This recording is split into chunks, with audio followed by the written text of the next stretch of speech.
sa dibdib mo'y buhay. Lupang inirang, tuwing ka nang magiting, sa manduluping, Di ka pasisiin sa dagat at bundok, sa simoy at sa langit ang bukok. May dilagang tula at awit sa pagdaya minamahal. ang kisap ng watawat mo'y tagumpay na nagniningning, ang bituin at araw niyang kalan, pag may di magdidilim. Lupa na ayaw mo ating pasensya. Sabi ng mo, ang ligaya ng pagpapalaki, ang tunay na dahil sa'yo.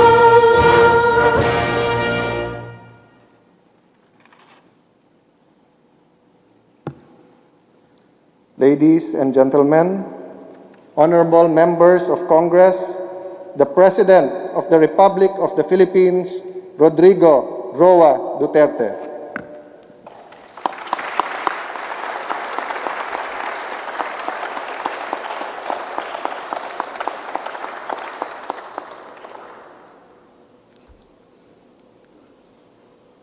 Kindly.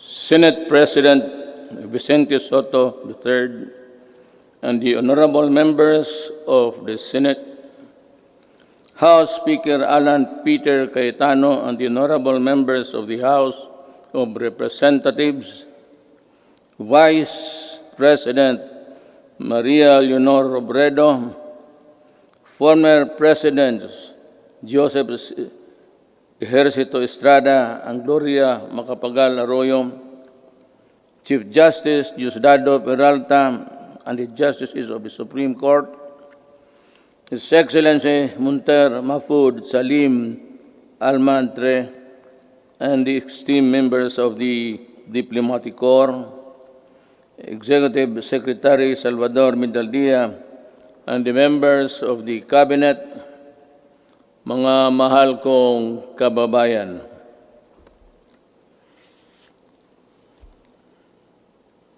We live in a troubled time. A dream of prosperity for our country was suddenly snuffed by a pandemic virulent virus. No nation was spared. Neither rich nor poor were exempt from the onslaught of this deadly disease. But let us not despair.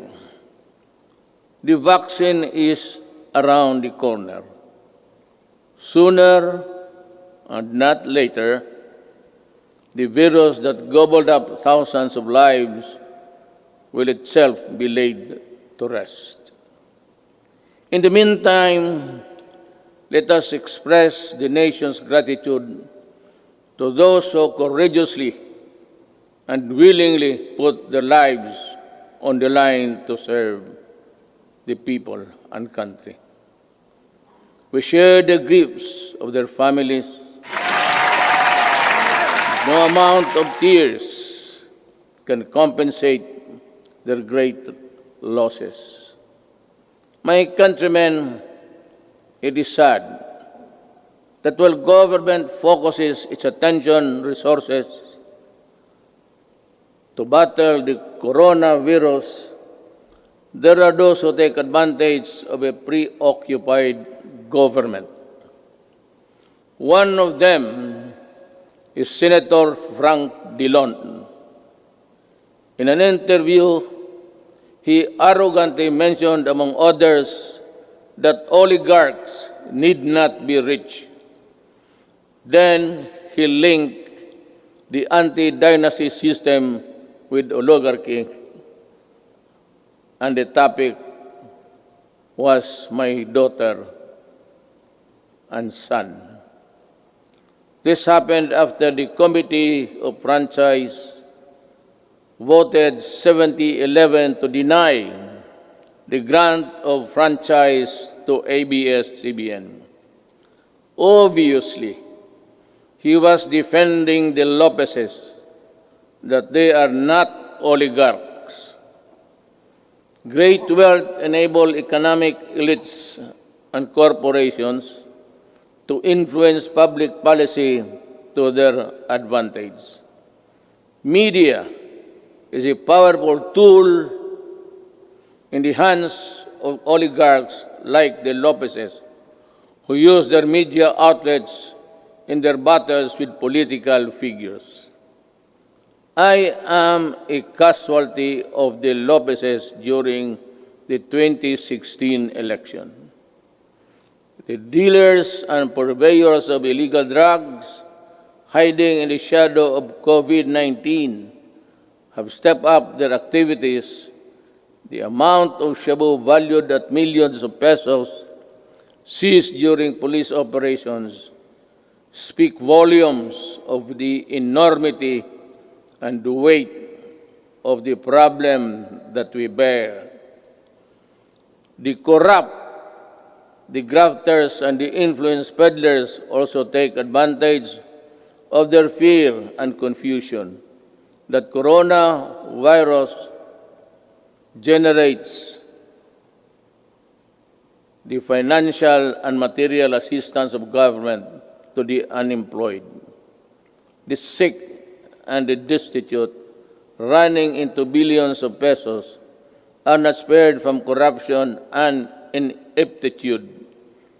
Even the donations for well-meaning private persons are schemed before reaching their intended beneficiaries.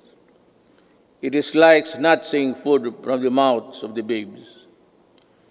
The profiteers, overpricers, and the corrupt felons must be laughing while they stash their dirty monies, but not for long.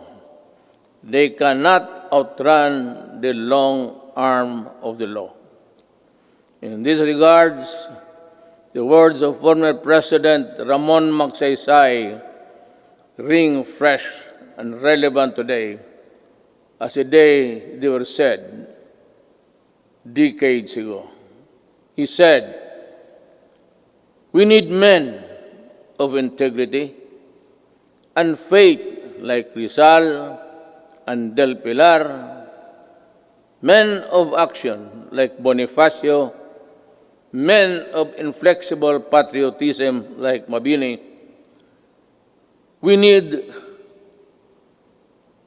their zeal, their self-reliance, and their capacity to work, their devotion to service, and their ability to lose themselves in the common cause of building a nation. If we allow greed and self-interest and ambition to rule us, then, as stated by one prominent physician, we will be left with nothing better than the lesser evil instead of the greater good." In my inaugural address 4 years ago, I said that no leader can succeed at anything of national importance without significance unless he has the cooperation and support of the people he is tasked to lead and sworn to serve.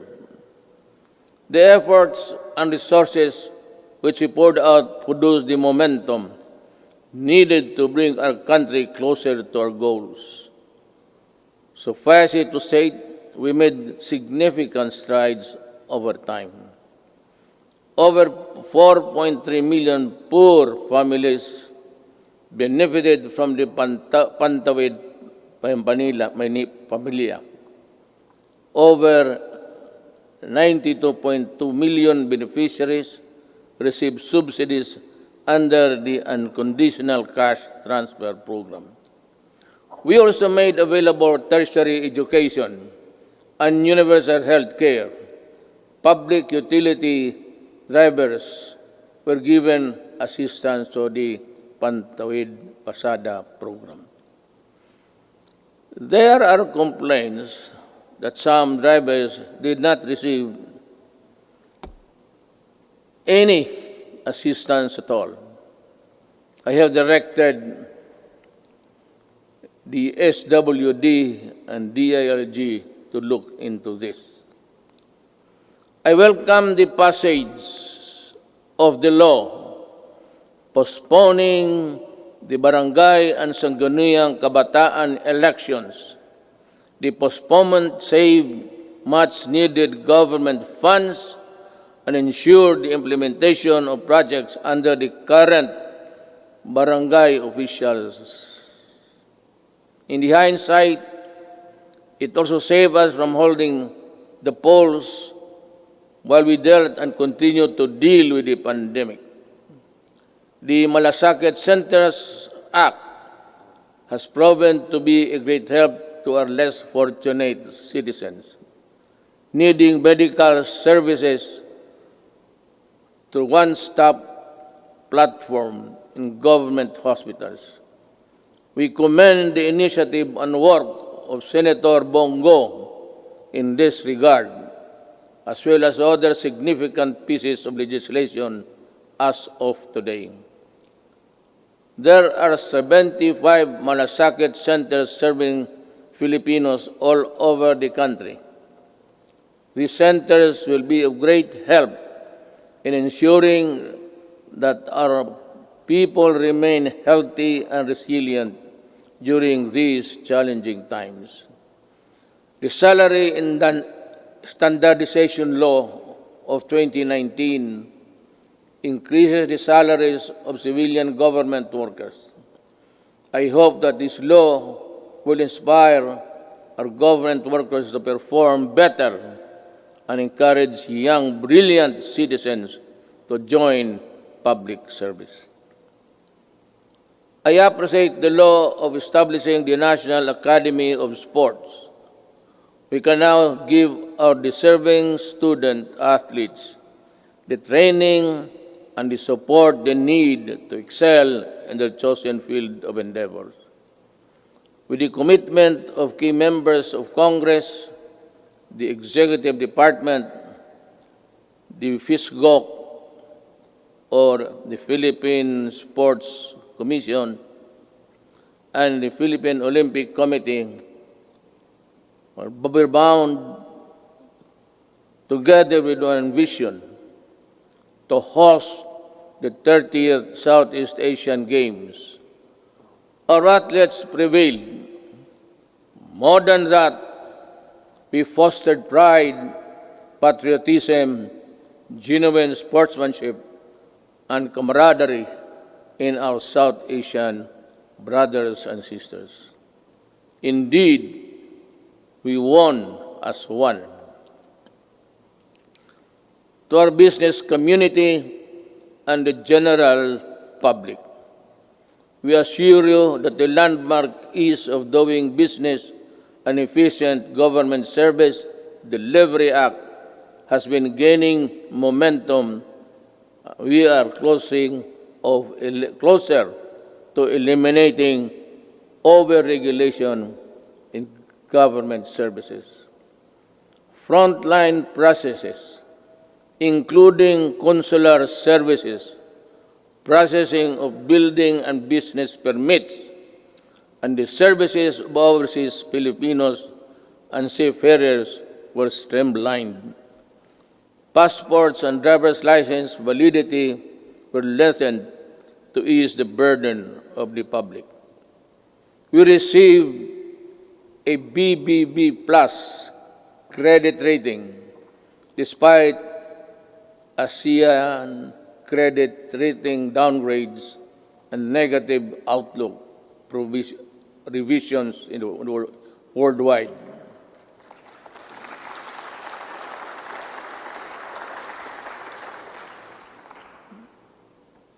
The Japan Credit Rating Agency upgraded us from BBB plus to A minus last month. Meanwhile, Moody's has affirmed and maintained the country's ratings at Baa2 rather.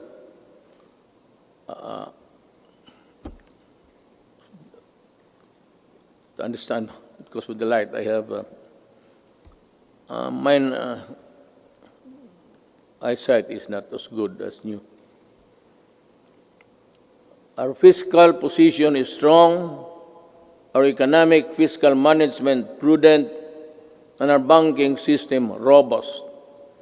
We are in a better position to weather the crisis caused by COVID-19 global pandemic.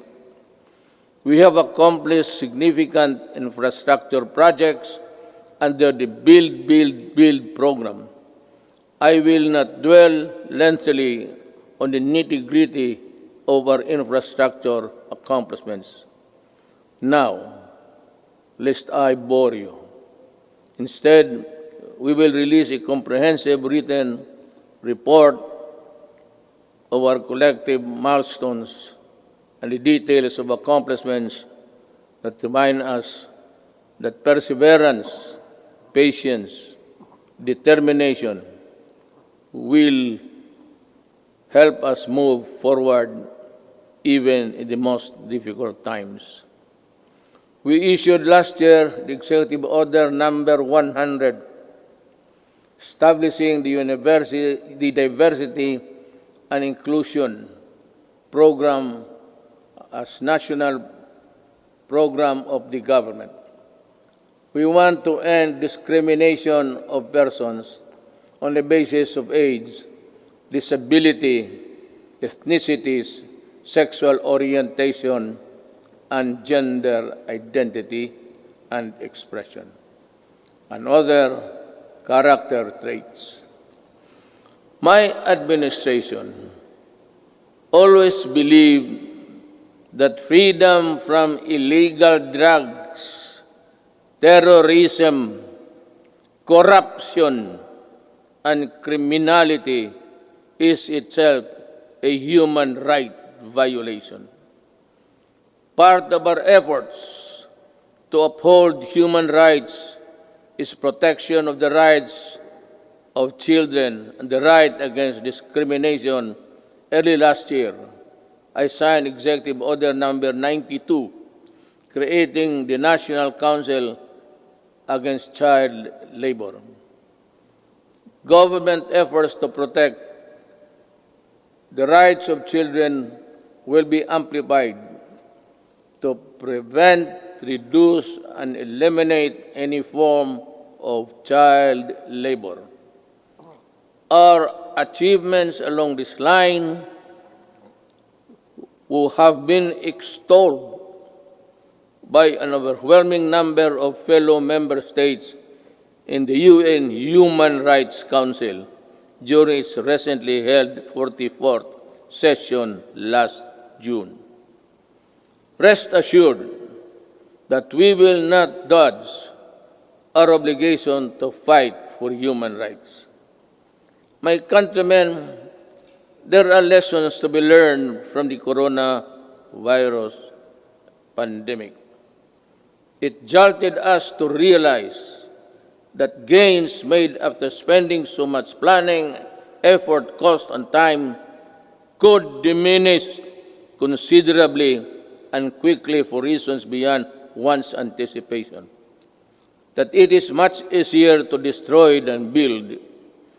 That in a crisis of national proportion that affects every aspect of human life, government needs to have the support and cooperation of the people if it is to succeed in battling the cause of that crisis. That there are people who ask for compassion but show none themselves. That life, after all, is fickle, like the weather. The gains we achieved for the first 3.5 years were put to a test when the pandemic suddenly struck the global community. While I am aware that the road towards a comfortable life would all be far easy if the pandemic had not occurred, and around the rest of the world we suffered.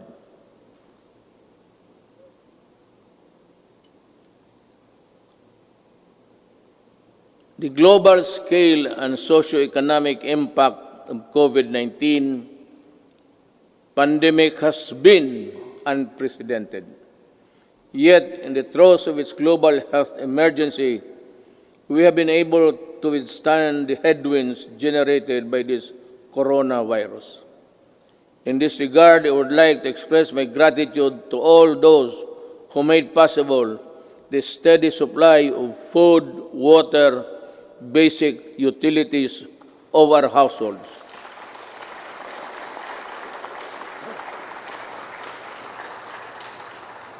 And the provisions of basic social services and financial assistance to our people. Our profound gratitude goes to everyone who helped keep our country's food supply chain running. The valiant soldiers, policemen, and security guards who kept peace and order in our community. The dedicated personnel who kept our essential establishment operational. You showed us kindness and selflessness. You gave us strength. You risked your own lives to serve the greater good in keeping the Filipino spirit of bayanihan.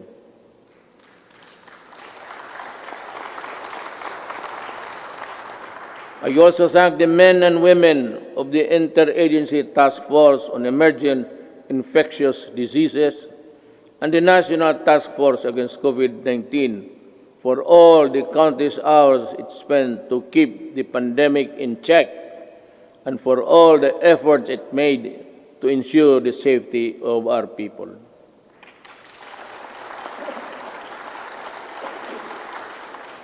Let me also recognize the efforts of the local government units that step up and initiated their own response measures to contain effects of COVID-19 and its impact to their constituents have been impact to its constituents. The shadow says it's a period there. I know exactly the difficulties you are undergoing. I pray that the officials of each LGU in our country, from the barangay to the autonomous regions, would set aside partisan politics and selfish interests to do what is right and good for all. Likewise,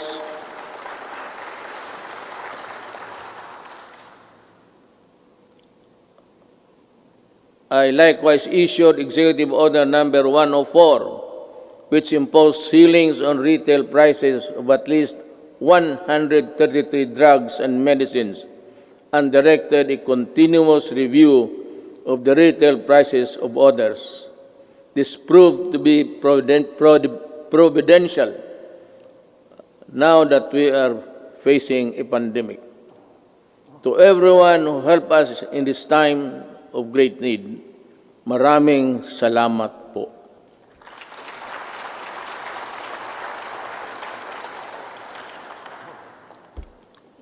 Let me say that the strength of a nation rests in the hands of the people acting as one with government. In the pursuit of common goals and objectives, when the pandemic struck, I decided to prioritize life over other considerations according to experts. The intervention that the government had put in place prevented as much as 1.3 to 3.5 million infections. To me, even if the numbers were much lower, it would still be and would have been worth the sacrifice we made. Buhay muna bago lahat. We initially encountered difficulties ramping up our testing capacity.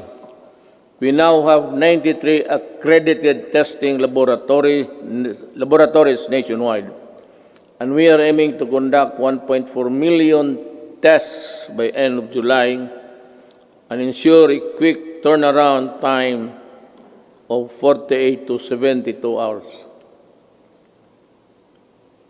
Under the Social Amelioration Program, we allotted 2.5 billion or to 2.5 billion for poor and low-income households who were affected during this pandemic, who thrive on a no-work, no-pay arrangement. Admittedly, our implementation of the Social Amelioration Program was not perfect, and some opportunists turned crisis into opportunity. We will catch up with you sooner than you think. We came up with the COVID-19 Adjustment Measures Program, extended financial assistance to over 650,000 affected individuals in the formal sector, 110 OFWs abroad, and almost 83,000 repatriated OFWs were also provided temporary wage employment to displace marginal workers through the TUPAD project. Our indigent senior citizens were also provided with a stipend for the rest of the semester of the year current year. This health emergency stretched government's resources to its limits. In response to the Office of the President, worked closely with Congress for the quick passage of the Bayanihan to Heal as One Act. May I again reiterate my thanks to you, the men and women of Congress, for the effort you invested in passing that law.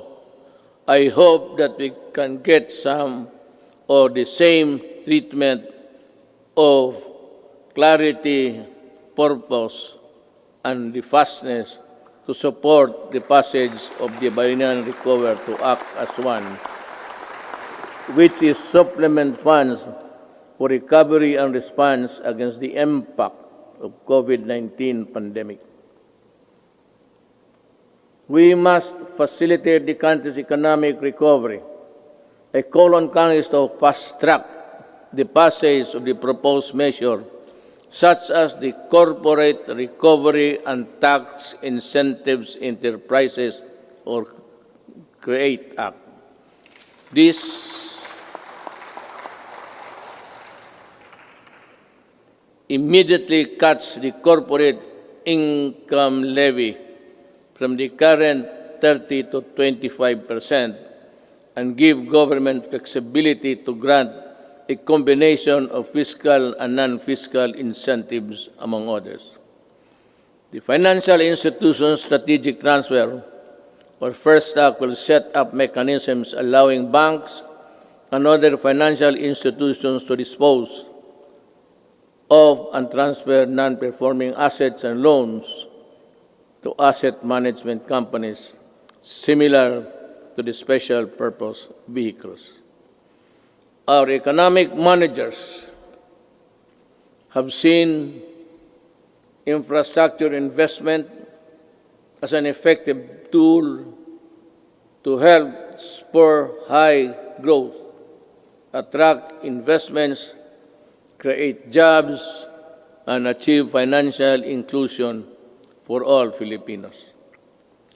The DBP has resumed the construction of the North Luzon Expressway Harbor Link, the NLEX-SLEX connector, the Cavite-Laguna Expressway, the Metro Manila Skyway Stage 3, the R1 Bridge Project, the Tarlac-Pangasinan-La Union Expressway Project, and the Subic-Freeport Expressway Project, to name a few.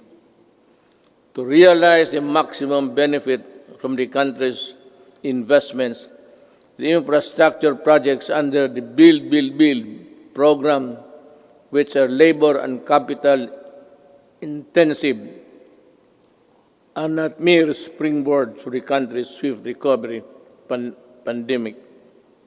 They are economic benefits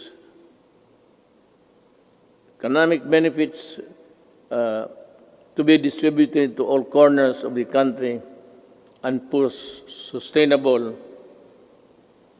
stability in the urban centers, particularly Manila.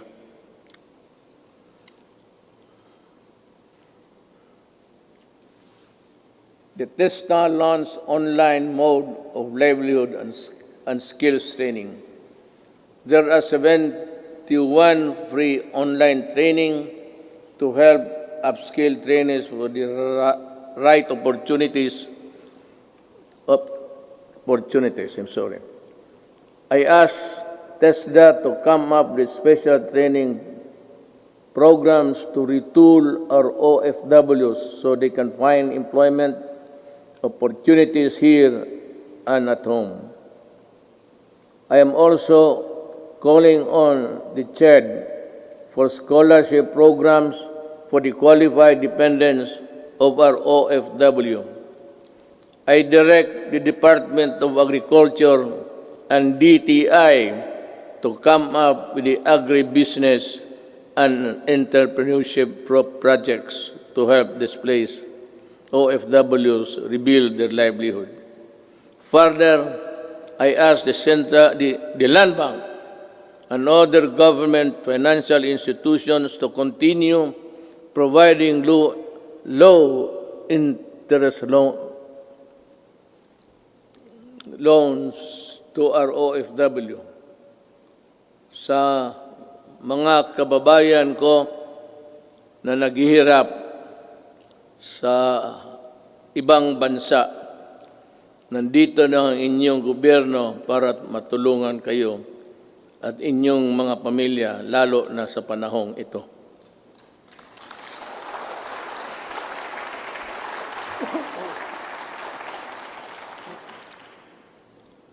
The government will intensify its efforts to help businesses, especially micro, small, and medium enterprises, or MSMEs, by providing responsive government assistance and services capitalization and business operation support as we adapt to the next normal.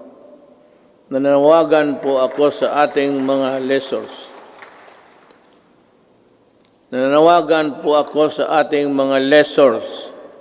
Malasakit at bayanihan po ang sana ang pairalin natin ngayon.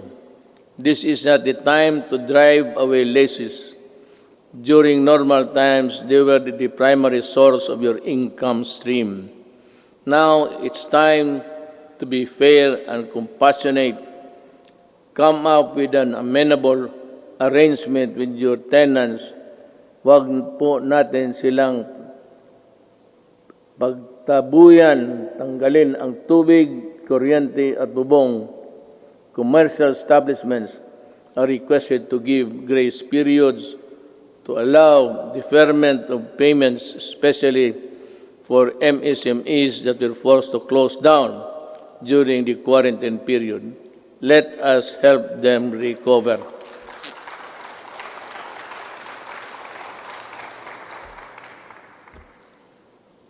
We pump prime the recovery and rehabilitation of the MSMEs.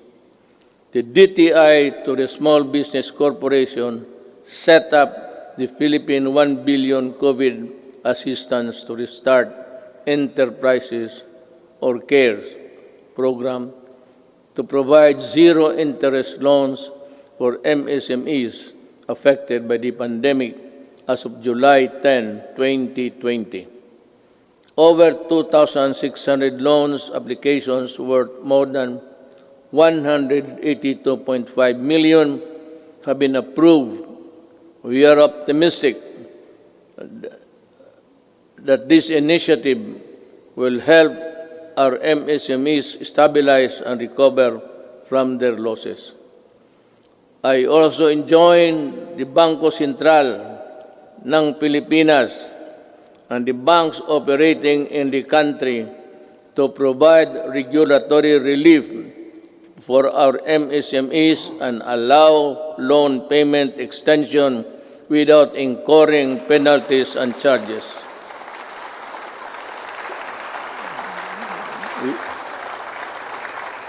We need your help to prevent the collapse of companies saddled with accumulated amortization and payables caused by closure of their businesses at the height of the strict quarantine periods. As we embark on this effort towards inclusive recovery, we should acknowledge that all forms of government support will go to naught if the new MSMEs do not thrive because of lack of consumer support. Ito ang panahon para suportahan natin ang ating mga kababayan na nagnegosyo at gumawa ng mga produktong sariling atin. In the same manner, in tourism and recreation industries, which are among the hardest hit by the pandemic, count on our full support while we slowly try to put the fun back in your local travels. The national government agencies and LGUs must harmonize their policies to boost tourism, ensuring everyone's well-being. We enjoin our people to help boost the economy by traveling locally.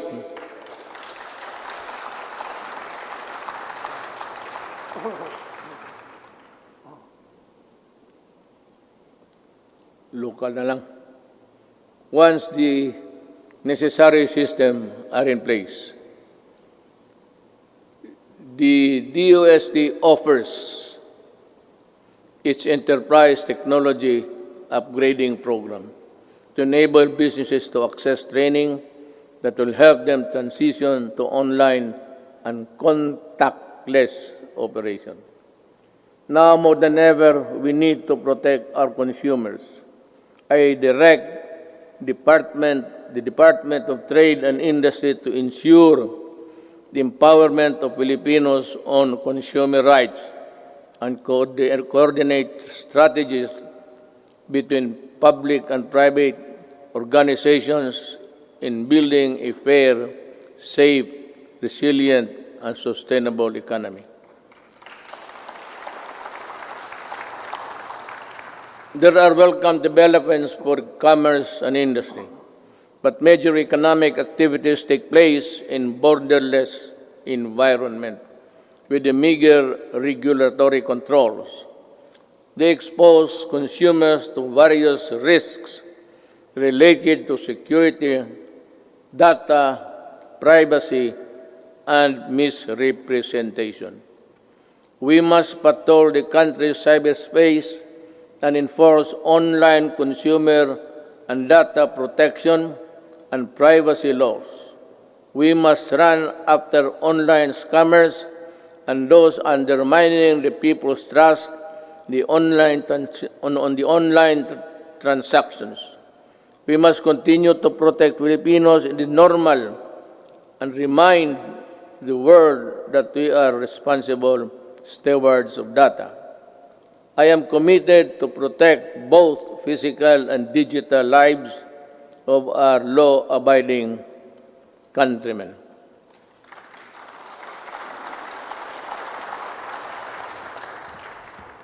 The national government shall lead the way in our transition to online systems. I reiterate my call for all government instrumentalities to implement systems that shall make physical queuing a thing of the past. Panahon na para mawala na ang pila para mapagsilbihan ang gobyerno ng walang kahirapan para sa tao. The DILG, DBM, and the ARTA, along with all agencies and instrumentalities of government, are hereby directed to make full possible services available online. We need to adjust and adapt a paperless type of business and work performance. We need e-governance. E-governance are people with the services they need and the comfort of their homes in the work or workplaces. It will enable our bureaucracy to better transition into the new normal and cut red and minimize red tape. Until the COVID-19 vaccine is available, I will not allow the traditional face-to-face teaching or learning unless the risk of exposure to the sickness are eliminated. I cannot and will not put to rest the health and lives of our students and teachers. About 2 weeks ago, I seem to have said that I would allow the face-to-face classes to resume. But we were talking actually of January, because my thinking is that by September, we would have the vaccine. How to get it from the producers or from other governments is really something which we have to deal with, because everyone, it's a global need, and everyone will go for it. But let me just mention it in passing that about 4 days ago, I made a plea to President Xi Jinping that if they have the vaccine, can they allow us to be one of the first, or if it's needed, if we have to buy it, that we will be granted credit so that we can normalize as fast as possible. Life that is lost is lost forever. Courses that are not substantial can be supplemented. Education that is delayed can be recovered. We must implement online learning, modular learning, and TV and radio-based broadcasts, which students coming from different backgrounds can avail. DepEd will provide the printed modules for those who cannot afford online learning. In support of the Learning Continuity Program through blended learning, we plan to increase the number of schools with ICT equipment in the coming months. The DepEd and the DITC are building up the public education network or PEN that will connect all public schools and DepEd offices nationwide. We will prioritize the connection of all last-mile schools and those with no electricity supply can have it via satellite and energized via solar panels. By 2022, before I step down, the pen shall be realized.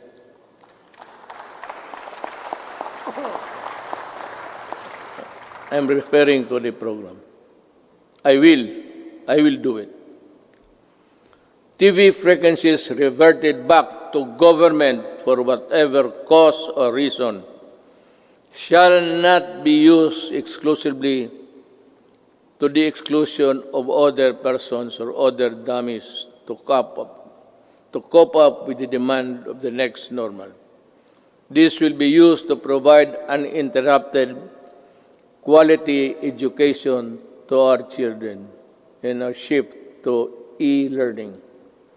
I am directing Secretary Guevara, Secretary De La Peña, and Secretary Onasan, in collaboration with Secretary Briones and Secretary Abisado, together with Secretary Dominguez, to come up with an integrated program and implementation mechanism to ensure that these TV frequencies are fully utilized by government through the facilities of the PTV4 for the utmost benefit of the Filipino people.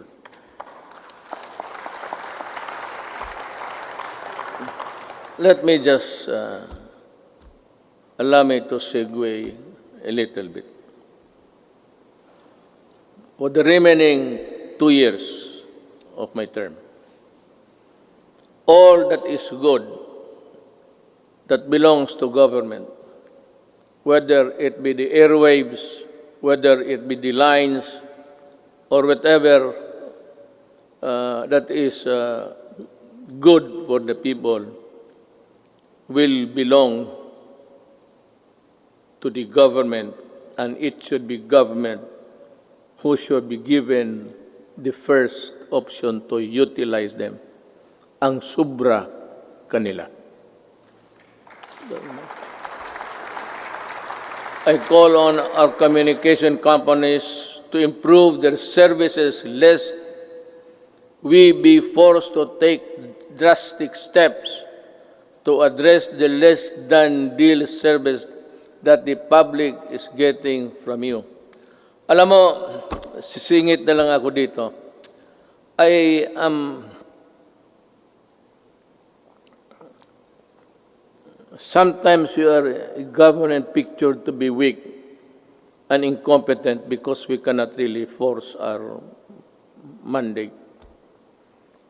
Alam mo itong nagbibigay ng mga public services, you better improve.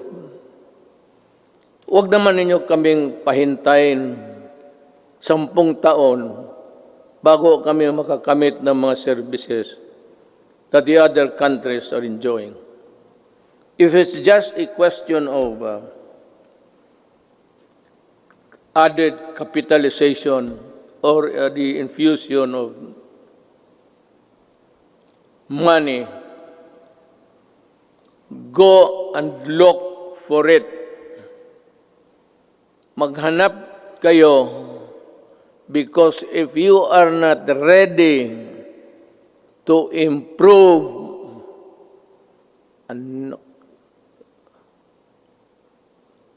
I might just as well close all of you and we revert back to the line telephone. At kukunin ko yan, i-expropriate ko sa gobyerno. Alam mo itong, I'll be straight, smart, pati itong globe, ilang taon na ito? At ang sagot palagi sa akin, the party cannot be reached. Nasaan pala pumunta yung yawa na yun?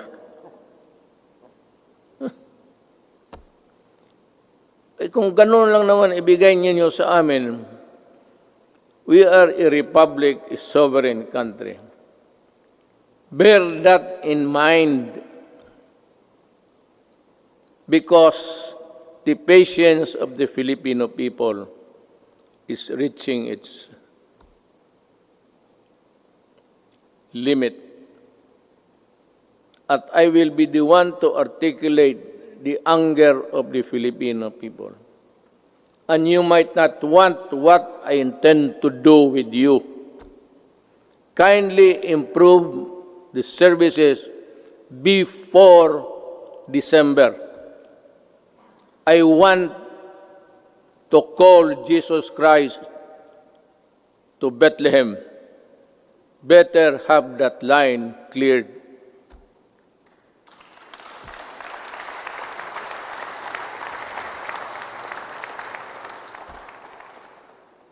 Alam sa totoo ng ate na po, ano ako sa inyo. I have been a citizen of this country and parang nilalaro lang ninyong, kayong may pera. Puta. May pera kayo, negosyo kayo. Wala kayong pera, putang, umalis kayo dito. You give us half deals, half cooked transactions, lousy service. Tapos ang tao nagbabayad. Tell us now if you cannot really improve on it, because I will work by December. I have 2 years. The next 2 years will be spent improving the telecommunications of this country. Without you, I will find a way. I will talk to Congress and find a way how to do it.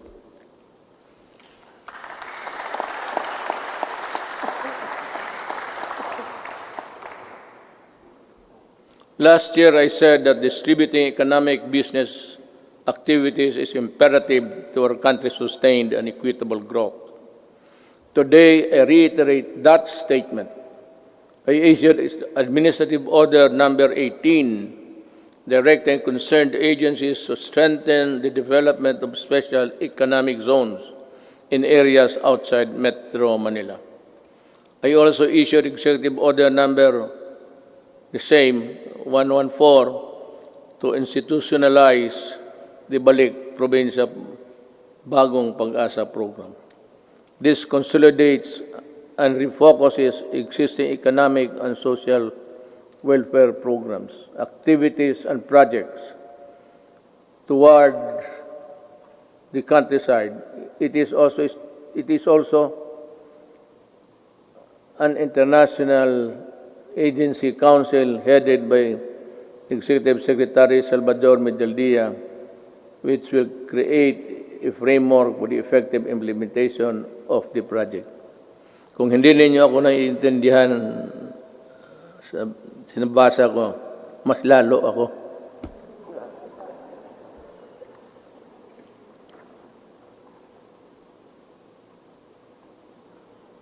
In 2021, we aim to increase access to healthcare services by continuously hiring and deploying more than 20,000 health professionals. This will augment health workforce in LGUs, particularly in isolated and disadvantaged areas. We will implement projects to establish and improve barangay health stations, rural health units, and other healthcare facilities. And we will need to address internal security. We are pursuing a whole-of-the-nation approach to bring peace and order, development in the countryside. We need to provide intervention and implement the barangay development program. This will provide cleared and threatened communities. This refers to a program where the armed forces would play a vital role in the one nation approach. This is what it's meant by this. And that every agency of the government, including the armed forces of the Philippines, should participate. And I am aware of the skirmishes and the assassination of our soldiers. And I said, correct this so that we can proceed with the barangay implementation as fast as possible. We have made significant strides in the past 4 years, but we need the support of local government leaders. We need your help to implement the barangay development program. Certain sectors expressed concern when I declared martial law in Mindanao and its extension 3 times. But 2019 ended without my office requesting any further extension. Martial law in Mindanao ended without abuses by the civilian sector, by the police, by the military. It ended because this time I know that they know how to love the country. I thank Congress for the support to these administration programs. Congress has been very productive, but much more remains to be done. You know, actually, my speech, if we followed it carefully, it's all a plea to Congress to do this, to do that, to make a law or craft a whatever. And this one, I strongly urge Congress to pass a law establishing the Department of Overseas Filipinos, solely on addressing the concerns of Filipinos abroad and their families. I reiterate the swift passage before this. Kawawa kasi itong ating mga overseas. If it's only an office there in the Labor Department, they are overworked or for whatever reason, their needs, their pleas are not really attended to with dispatch and with care. Yung OFW, pati itong ano ngayon, ito yung sinabi ko kanina, I will go for it. We will need it to help them. I reiterate the swift passage of a law reviving the death penalty by lethal injection for crimes specified under the Comprehensive Dangerous Act of 2002. I did not hear so much clapping, so I presume that they are not interested. Wala kang...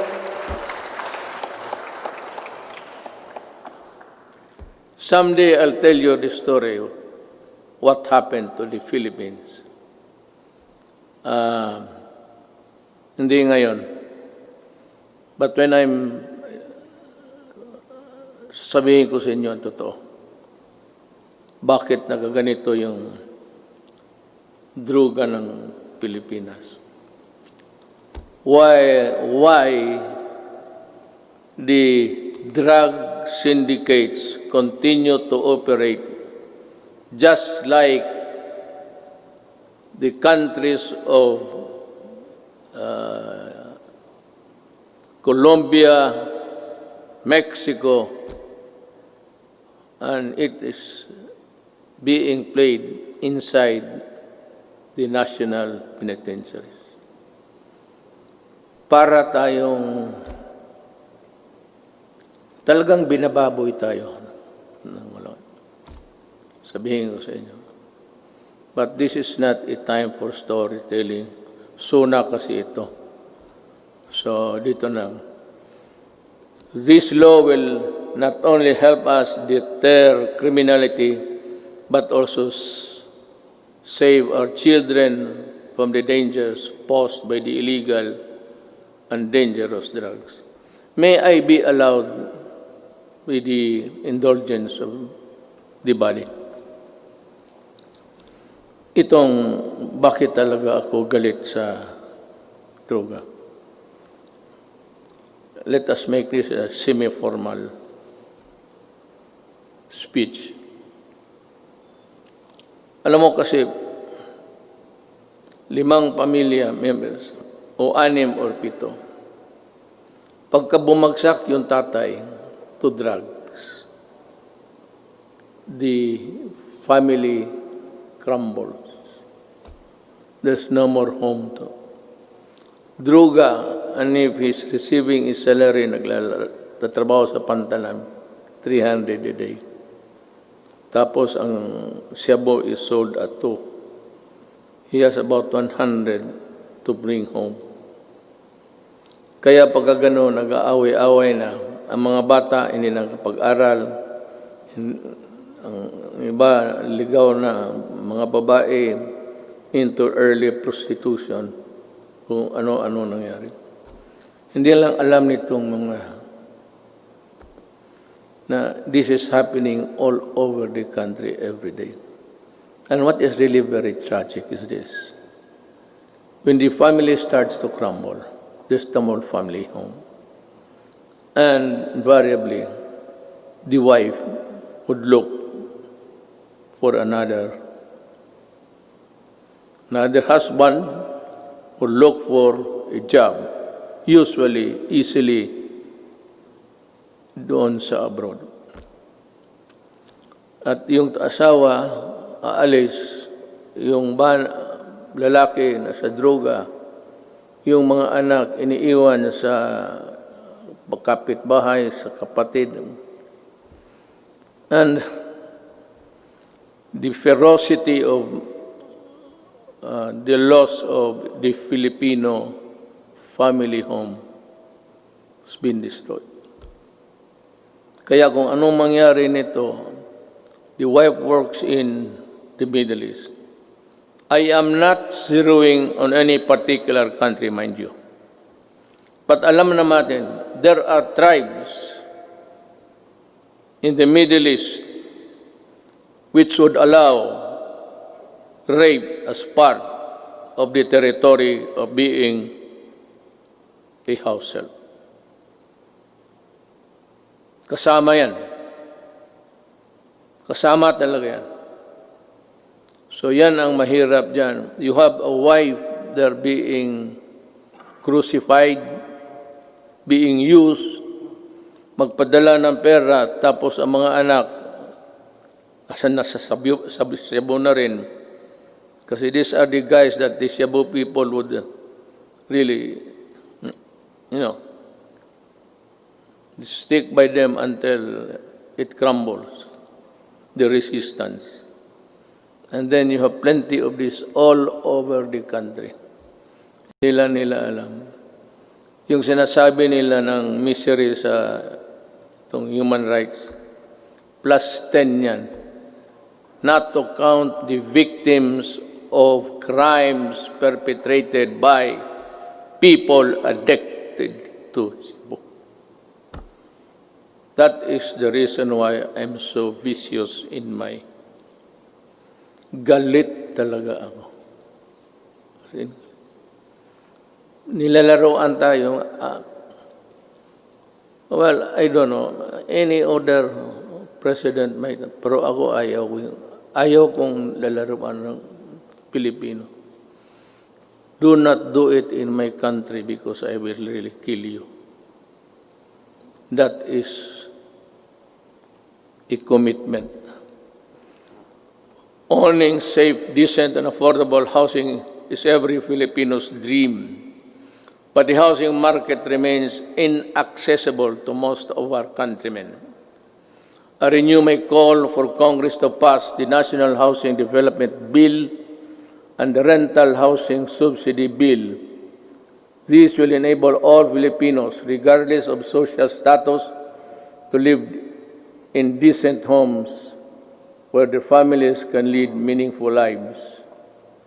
I also call on Congress to amend Republic Act number 10912 for the Continuing Professional Development Act of 2016. In this time of great pandemic and forthcoming reconstruction requiring professionals to undergo seminars is burdensome and not realistic. This must end. Ito pang isa. May mga profession. Singit ko na lang lahat to tell this is to inform the nation. May mga profession na they would require, I think it's the nicest, they would require them to come to Manila to retrain and for another round of expenses. Itong mga seminar na ito, dapat mahinto. I don't know in other provinces, but during my time sa barangay expeditions ng mga opisyal, hininto ko rin yan.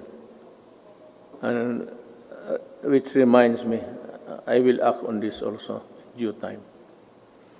We hail our health professionals as heroes. Now is the time to pass the Advanced Nursing Education Act and the law instituting the Medical Reserve Corps. COVID-19 will not only be the last pandemic. We need to create National Disease Prevention Management Authority to better respond to future outbreaks. We count on Congress to full support. You can just let it remain for a while in the Department of Health kung wala pang pera, but you have to expand the services. It would also entail a little bit of money, but not really as much as expensive when you set up a department. In the long term, we are looking into the creation of the National Disease Prevention and Management Authority to better prepare for the pandemics, protect lives, and allow development to proceed even in the worst of times. We are counting on the full support of Congress for this critical, important endeavor.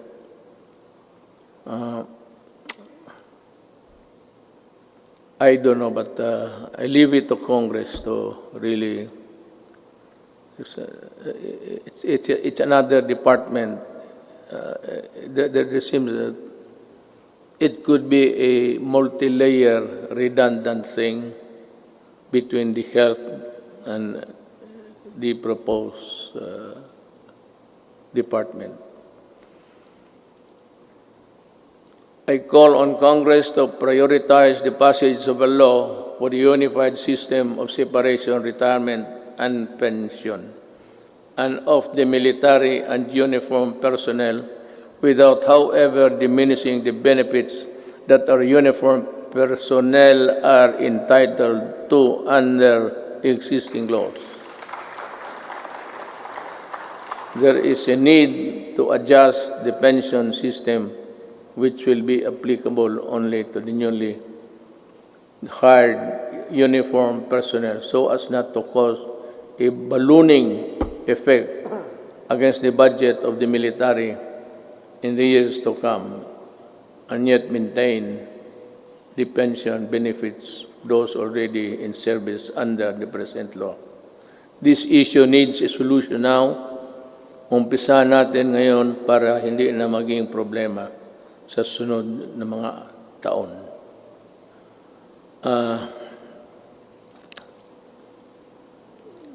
I want to, one of the, this is not politicking, I am not running, I cannot run anymore. Yung dinoble ko yung sweldo ng police pati army, it was really a clarion call para for them also to have a decent life and that they're able to get the things which ordinarily cannot be reached by any government employee. Ang akin doon is yung corruption. That maybe it might be a vain attempt, but maybe dagdagan ng sweldo para it would be a hedge against corruption. We must also modernize the Bureau of Fire Protection and the Bureau of Immigration with urgency. Alam mo, sa Davao, and if you go there, I can show you. One of the serviceable trucks, fire trucks, that we have in the city of Davao. Of course, ang city meron ng sarili, aside from the Bureau of Fire, which is really national. Meron yung Bureau of Fire, would you believe it, serviceable still. Ang pangalan ng truck is Studebaker. Ang katawan, ang talagang matatag ang katawan. Kaya ang makina isuso. Pero okay pa rin. It can put out fire. Totoo.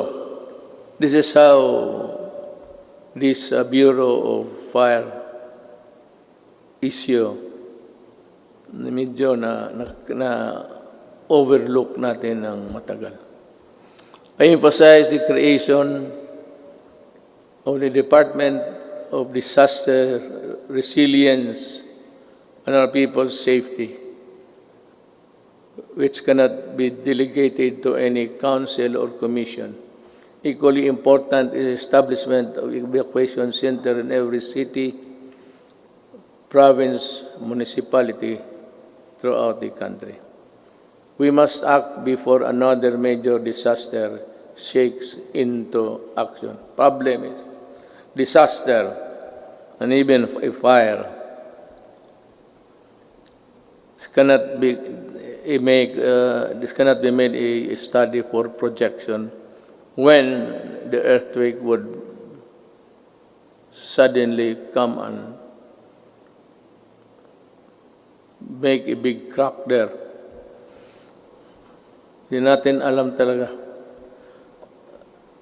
Ang ibig kong sabihin, this will require more than just one brain work kung paano talaga itong how to prevent or avoid disaster. It would be, by the way, just before starting, I was tempted to say it, pero baka magtindigan kayo. It will be all right for me if Bongo will just stay. Wala akong problema. Sabi ko na this piece of speech of mine would be one of the longest sonas that I will deliver.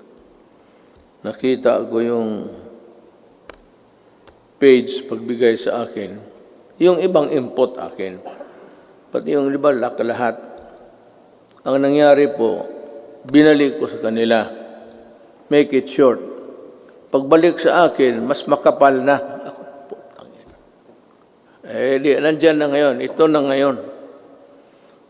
The responsible extraction and equitable distribution of natural resources remain among my non-negotiables. I reiterate the need for the passage of the National Land Use Act,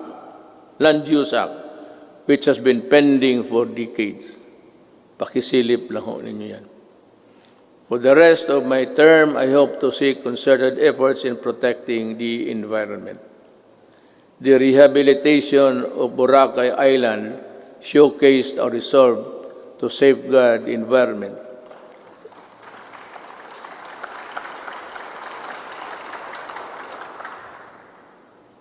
Boracay is doing well because of its scenery. If it's only a coconut and a black sand, white sand and water, wala yan. Pero you add the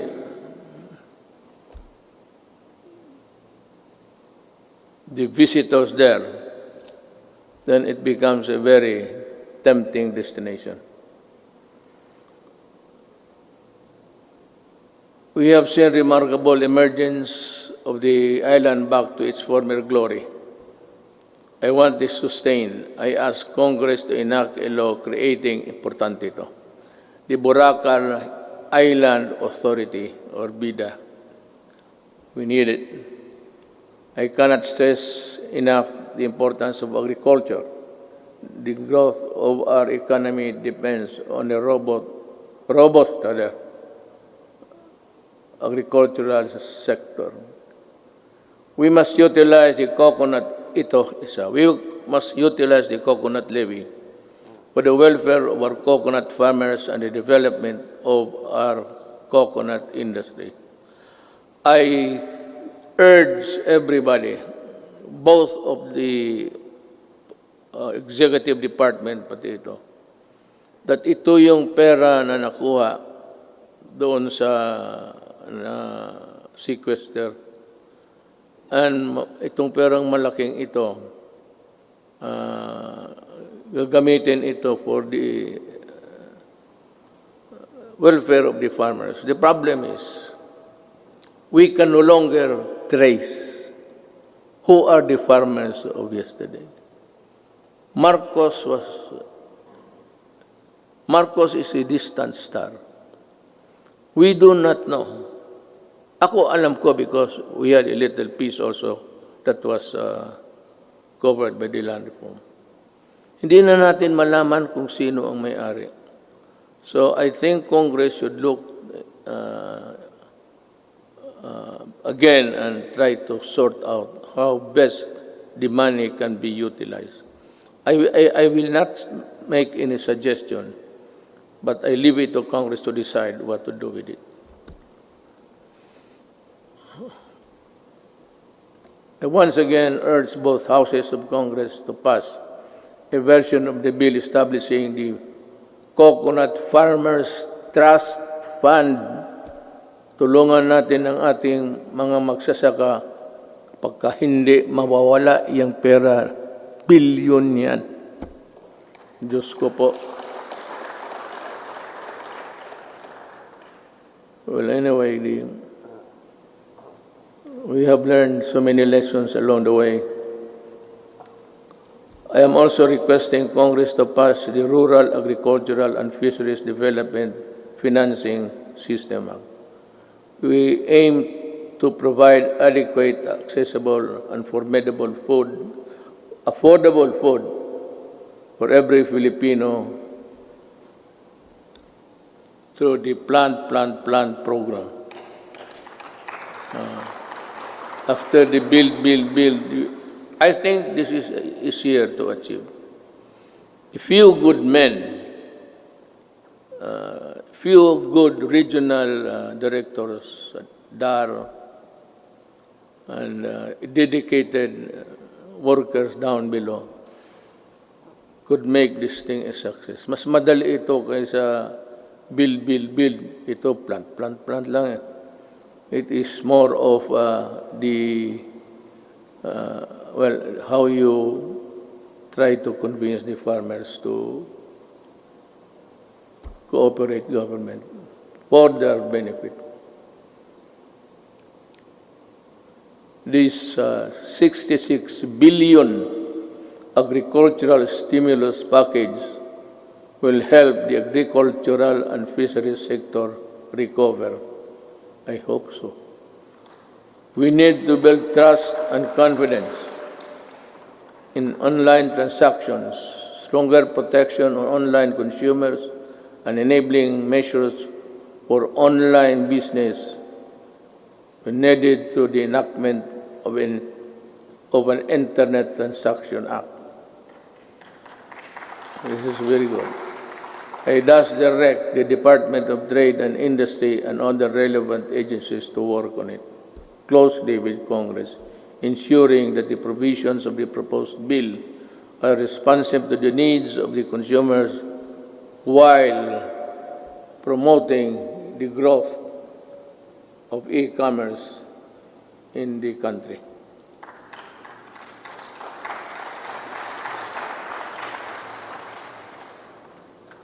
If you are tired of clapping, you just say so I can make a shortcut. Pabilisan lang yan. On the path of better governance, we travel with other partners, both old and new, have helped bolstering the antiquated public health system, for bringing home a load of Filipinos overseas, for filling in supply gaps for crucial medical supplies and equipment and staple food. For these and many more, the Philippines thanks all friendly nations. We will never forget your kindness and your timely support. Within ASEAN and beyond the Philippines, we will continue to work with partners to address global perils and ramp up cooperation to secure for our peoples greater peace, progress, and prosperity. The Filipino nation claims its rightful place in a community of sovereign states. Thus, we will continue to pursue an independent foreign policy. Let me be very clear about this. May I cut my prepared speech? Alam mo, I read a little over 3 weeks or last month na the Americans would intends to go back to Subic. I'll just put on record my thoughts. I have nothing against America. I have nothing against China. But if you put bases here, you double the spectacle of a most destructive thing. Just like Manila during the Second World War, during the retaking of this city, it was one of the most devastated cities in the world. Ayang maglagay-lagay ka ng base at this time. This will ensure, if war breaks out, because there would be atomic arsenals brought in, this will ensure the extinction of the Filipino race.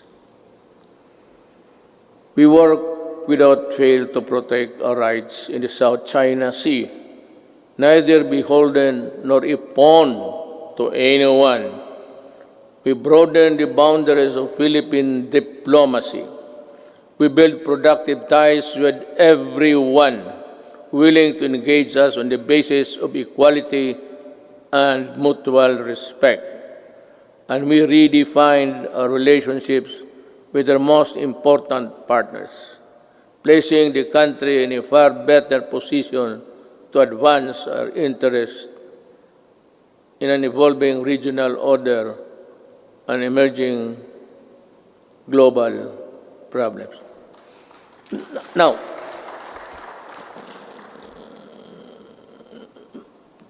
plenty of critics, both sides, claim about nothing has been done to retake forcefully or physically the South China Sea.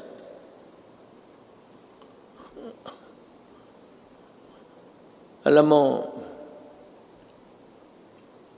unless we are prepared to go to war,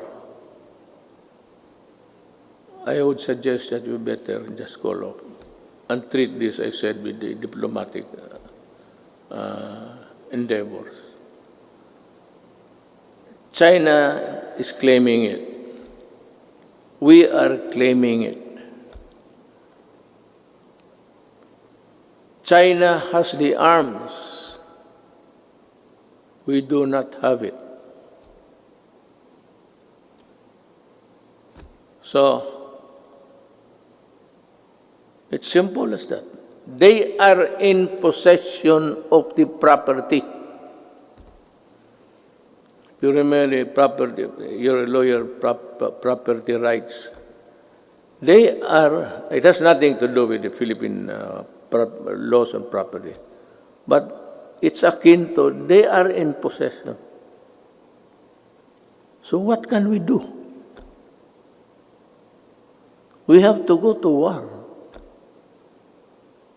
And I cannot afford it. Maybe some other president can, but I cannot. Inutil ako dyan, sabihin ko sa inyo. And I'm willing to admit it. Talagang inutil ako dyan. Walang magawa. I cannot.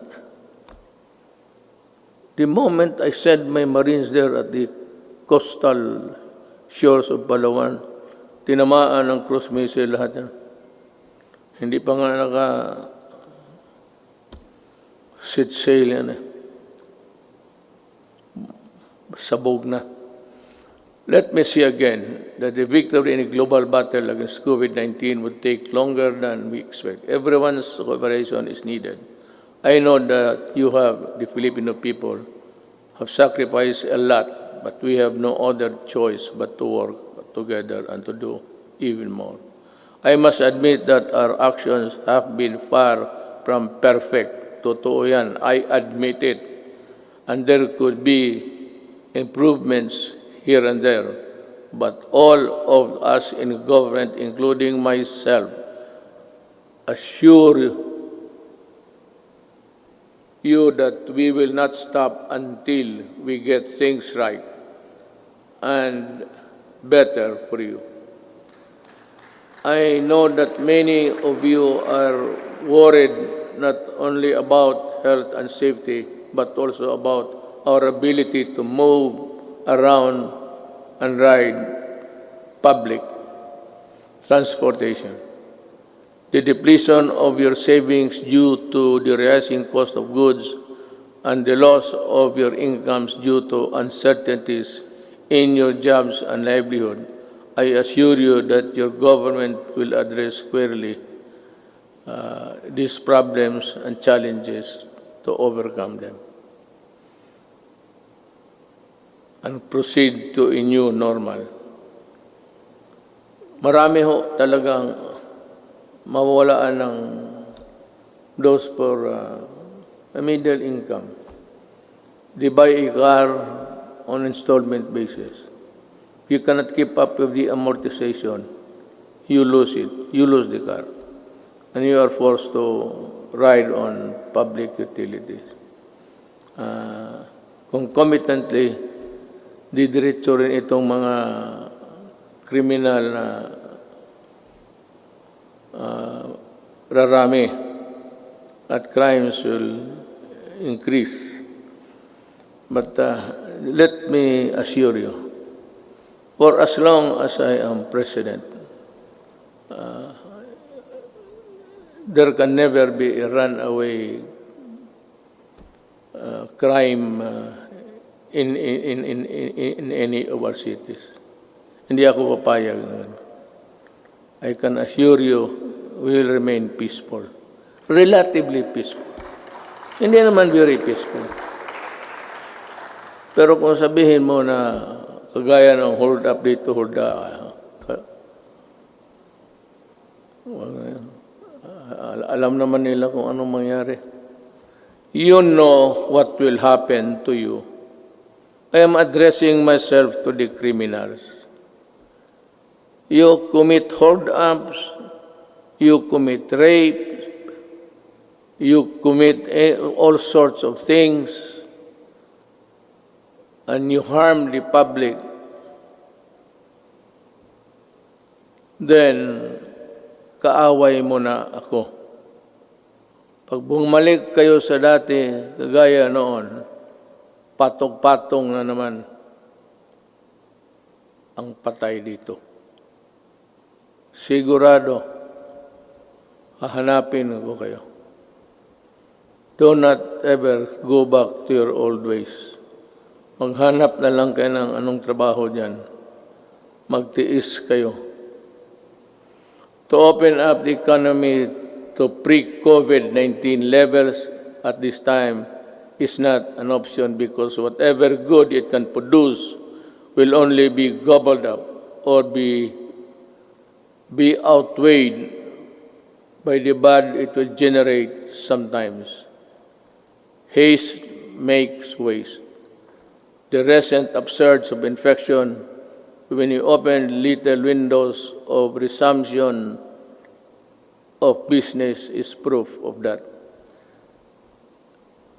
I am happy that I have talked to you today.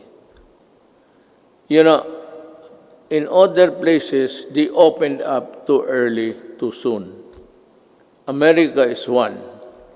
China, well, fortunately, it was arrested on time. China and the rest, for those who open up, and those who do not follow the protocols of at least the World Health Organization, they are suffering. And they have at least 140 deaths. And America, kukulang sila lahat. No nation on earth was really prepared for COVID. No amount of preparation because that kind of microbes visits about once every 100 years. Wala man yung mga tatay natin. What they suffered was Second World War. But tayo, we are not ready and therefore will not gamble with the lives and health of the people. Certainly no one would want to end up in the negative side of the equation. Not me, not us. All I ask is that you continue to put your faith in your government and work with us in achieving what is best for the country and our people. Together, let us do, mahirap basahin kasi dito, the most that we can to ensure that this health, safety, and well-being of every Filipino, especially those severely affected, are taken care of. Together, we shall fight this pandemic with the same fervor as our campaign against illegal drugs, criminality, insurgency, and corruption in high places, and entrenched parochial interests. As a government worker, I am addressing each and every Filipino that the government cannot do this without your help. More than ever, we need to reinvigorate the deep-seated Filipino spirit of pakisama and malasakit within each and every one of us. We are being tested as a people and as a nation. Worse times loom ahead. But I do hope that this spirit of solidarity and unity will serve as a drumbeat to which we shall march in unison in our quest for the light at the end of the tunnel. I appeal to each and every Filipino, let us take care of one another. Ito ang panahon para magtulungan, hindi panahon para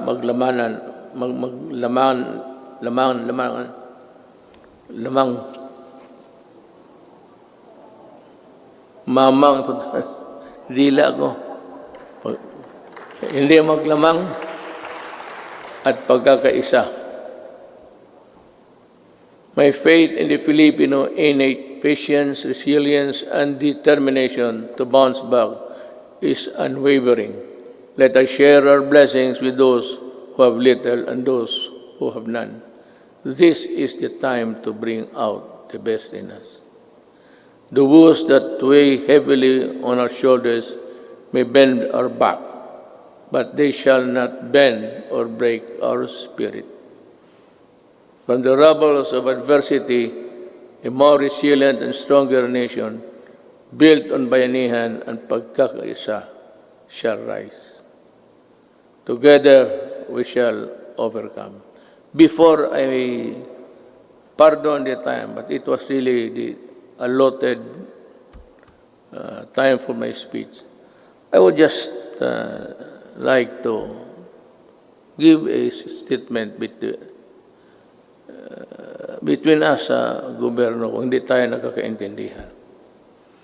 You know, Drilon extended, he was defending.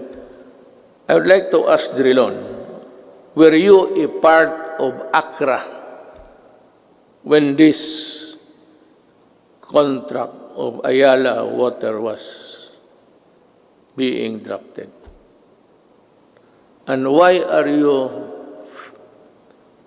fumigating? Bakit kasi ikaw lang ang galit? Nasabi mo na dynasty. You are a hypocrite.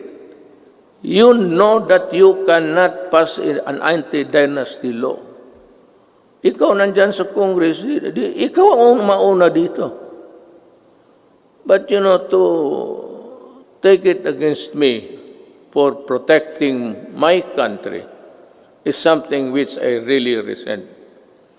Alam mo, you describe using the dictionary the synonym ng mga oligarchy, kung ano. Then you proceeded to characterize everyone, every name, and then said that oligarchy is not bad at all, because not all oligarchies are bad. True. But ito, to my countrymen, the oligarchy that exists in this country is the oligarchy that existed during the Spanish time. And the Spanish lands and the friar lands and all the benefits that were passed on to the insulares who did not go back to Spain or to the Spaniards and into their... But that was long ago. It has been forgotten. This is the oligarchy that controls the Philippines by what? By taking control of the water and the electricity and power. Yan ang oligarchy mo, Drilon. Wala nang oligarchy dito except that they have control. Look at how can you now craft a new contract? Because I would insist that you pay the billions and billions that you collected. For example, water treatment. Oh, nandyan sa kontrata. It's in the billing. They've been collected. Since 1997. Ilang bilyon na nga wala ni isa. Not even a faucet was built for a water treatment facility. Yan ang mahirap sa... You do not protect the oligarchs here. You are the one. Ikaw lang mag-isa. And I suspect that you were also the one or help when you were there in the Accra. We do not even know ang mga abogado sa public documents. Hindi nga alam. Hindi natin alam kung nakagraduate ba o hindi. Wala. Would you think Ayala would get the services of those? Ayala got Accra. Accra did it. Ikaw galing ka doon. Most of you, more successful lawyers sa corporation. You handle big corporate. Yan ang mahirap. O, bangga tayo dito. Hinawakan ninyo eh. Hindi ka pwede kayo.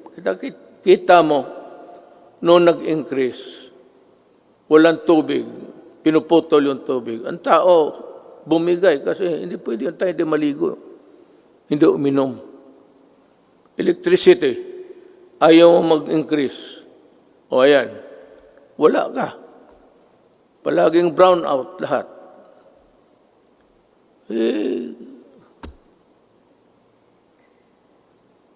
I'm sorry, but I have to say this to you. I do not like it. It's not the time for it. But since it is the time for the Sona, for people to know and people to really get the facts, then, and the right of the people to be heard. Tayo na naman ang tao magsano. Hinawakan ninyo yung tubig, pati electricity. Yun ang oligarchy. Kaya ako sinabi ko noong kumpanya, corruption is not here. Yung mga customs, maliit yan. It's there upstairs. And I was really unprovidential. Dumating yung panahon na hindi ko hiningi. Then I saw the contract. Noong nakita ko yung contract na. Tsaka yung linya na yung choice, yung linya ng it belongs to government. The best of the transmission lines, whatever, government gets it first before anybody else. Thank you.